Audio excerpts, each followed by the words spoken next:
আমি আছি এখন দার্জিলিং ম্যাল রোডের ঠিক পাশের রাস্তায়।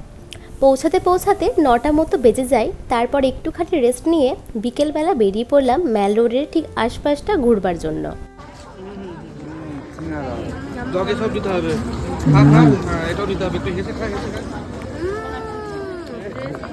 তো বেরোতেই ফার্স্টে চা সাথে সিঙ্গারা খেলাম। সিঙ্গারার টেস্টটা মোটামুটি ভালোই লাগে। ম্যাল রোডের ঠিক এই পাশটা দিয়ে গিয়ে মহাকাল মন্দির রয়েছে, একদম পাশেই। কয়েক পা হেঁটে সাইডে কেটে যাচ্ছে মহাকাল মন্দির।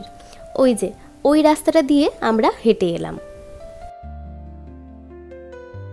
উপরের দিকে হেঁটে গিয়ে এখানে আছে কালী মায়ের মূর্তি, আরও অনেক ঠাকুর ছিল, সাথে শিব ঠাকুরেরও অনেক রূপের মূর্তি ছিল।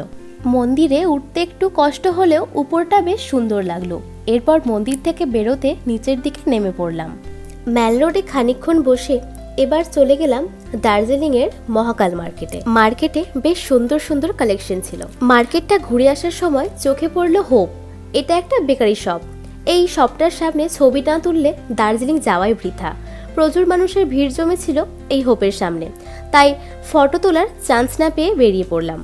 তারপর ম্যাল রোড হয়ে ফিরতেই এই ছোট্ট পুতুলটাকে দেখে বেশ ভালো লাগলো, খুব কিউট। ওর মা পাশেই কর্ন বিক্রি করছিল আর ওর বাবা ওকে নিয়ে খেলা করছিল। তারপর এক প্লেট মোমো খেয়ে হঠাৎ দেখি অনেক জোনাকি পোকা। না না, এটা একটা পাহাড়। রাত্রের অন্ধকারে এত সুন্দর লাগছে না দেখতে, আমি ভিডিওর মাধ্যমেও বোঝাতে পারছি না। সামনে থেকে পুরো অপরূপ দৃশ্য।